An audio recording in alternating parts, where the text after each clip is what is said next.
welcome to today's update video. Today I'm updating you on how pregnancy is going, being 7 months pregnant, so talking about how trimester 2 went, how trimester 3 is going so far, and some of the products and things I've been using to combat some of these symptoms, such as acid reflux, anxiety, stress, the inability to move as functionally as I'd like to, that kind of stuff, okay?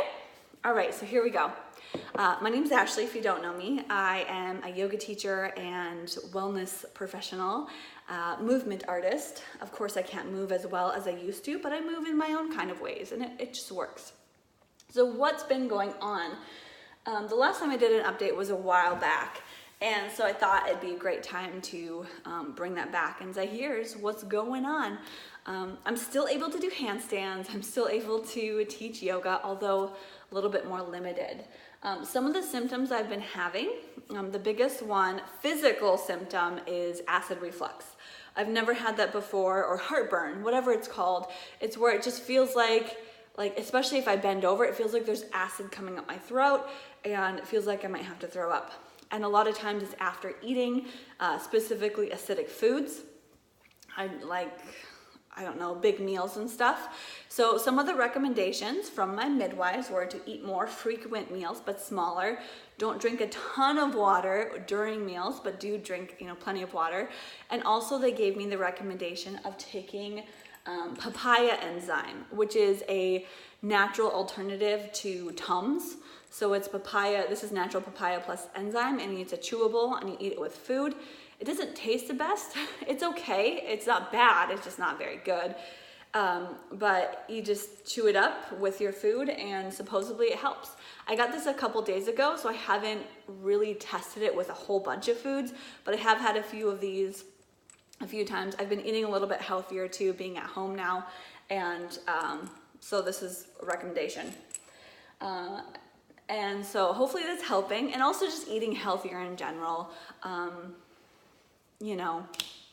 Vegetables and stuff, leafy greens, protein, water. Okay, besides that, I did take the glucose test at my last appointment last week.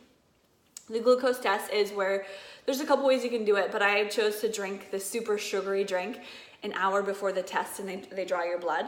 So you drink this super sugary drink that's like kind of Gatorade on crack, because it's got a lot of sugar, and you down it, and then an hour later they draw your blood, and they tell you if you're in range or out of range, if you are, if you possibly have gestational diabetes, which is what they're testing for.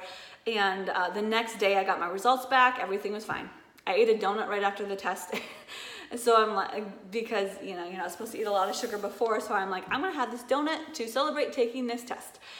The drink itself was not bad. I don't mind getting my blood drawn. I was doing BioLife plasma donation for many years, so you can poke me with needles and I'm totally fine with it. So they took my blood and all was well. So my appointments have been measuring completely on track. So they measure the measurements in my belly. If you want to see my belly, this is my belly at 7 months. So I'm not overly big. I've got a little belly, of course. But I'm not super big, and I haven't had any comments from strangers or actually anyone saying anything or asking me about pregnancy. I think I'm still the size where people are like, well, she could just be really bloated. Maybe that's the way she is. And so they're not going to ask me if I'm pregnant. So I often have to tell people, yeah, I am pregnant, just so you know. So don't, I gotta take some modifications on things. I can't drink alcohol, that kind of stuff. So I still do tell people that I'm pregnant, because sometimes the clothes I'm wearing, you can't really tell. Okay, so to deal with the stress and anxiety I've been having, midwives recommended one thing for me, which would be passion flower. So passion flower, take a little tincture of it, bloop, and put it with some juice. You could do water, but it tastes kind of gross. So I put it with some orange juice, which I have here. And they said to take this even like 3 to 4 times a day. And this is fine for pregnant or non-pregnant. If you're dealing with stress, anxiety, and that kind of stuff, passion flower. I've been stressed mostly because a lot of changes in my life just in the past, since I was pregnant and before that, just moving across the country, trying to find jobs, working here, trying to work there, and then we're moving again, just like 20 miles away from here, but closer to town. So I did go to a therapy appointment a few weeks ago. And in that, realizing that I need to express a little bit more of my needs in my own voice and feel like I have more of a say rather than feeling like just a background component in this life is just passing me by type of thing. So feeling like I have more of a voice. So what I did was ended up finding a house that we could buy. No big deal. So I found a house and I loved it, and then everyone else ended up loving it and thinking it was a great idea. We have to move anyway. This place that we're living in now, the owners are coming back in January, and so I really don't want to move when I have an infant. So we decided we were looking now, and I'm moving at the end of the month. Yay! And I've also been reading some books, a lot of books on different things. First and foremost, I read Ina May's books, which I talked about in previous videos, Guide to Childbirth and Spiritual Midwifery. And those were great books in giving me encouragement for having a natural childbirth, because I am working with midwives and a doula. We hired a doula last month, and she's awesome. She's great. We've met with her twice so far. Super fun, a little bit sassy, but in a good way. And I'm excited to keep working with her. And then my midwives then recommended this book, Birthing from Within. Still working on it. I think I've talked about this one before too, but this one also a great one if you're planning natural childbirth or any childbirth, I guess. And then the last appointment, we talked about finding a pediatrician, and both Kyle and I, my partner, were like, we haven't talked about how we want care, what kind of care we want for ourselves or our children. I don't know. So the midwife recommended this book that I just went on Amazon and bought, The Vaccine Friendly Plan. I've gotten a little bit of way through it, and so far it's just talking about the different types of chemicals and things in vaccines and different foods and staying healthy, and it's really informative. It's pretty great even for people who are not pregnant, who just want to stay away from toxins and chemicals and all that. One thing I told Kyle recently was that I want to be like crunchy granola kind of, but without being like woo-woo hippie. You know what I mean? So still like being more of like a natural parenting style where I clean with vinegar and baking soda, and where I use products that are safe for me, for the family, without causing harm, but at the same time not going overboard with it and being like, it's okay to have a red popsicle once in a while, that's totally fine. So little changes, little steps to make a difference for the long-term future for our house. So this is really helping. I know there are some great, documentaries and things out there that I still want to watch.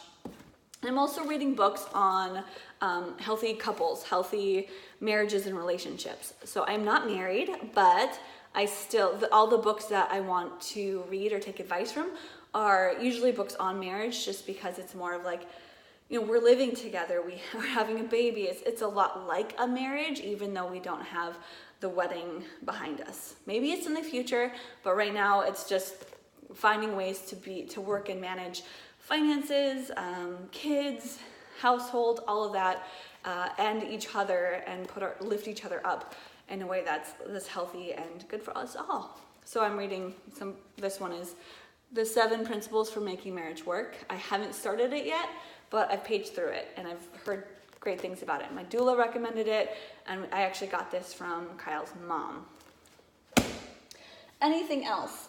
Avoiding stress. I've been coloring. How wonderful. It's so de-stressing. I have this fun coloring book, the Yoga and Mindful Coloring book.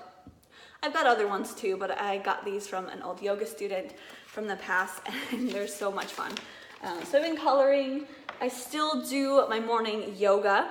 When I don't do morning yoga, I feel awful. And not physically. Well, my back hurts a little bit more. But mentally and emotionally, I feel like way more tired. I am crabby and irritable, not fun to be around. I don't want to do anything. I want to take naps all day.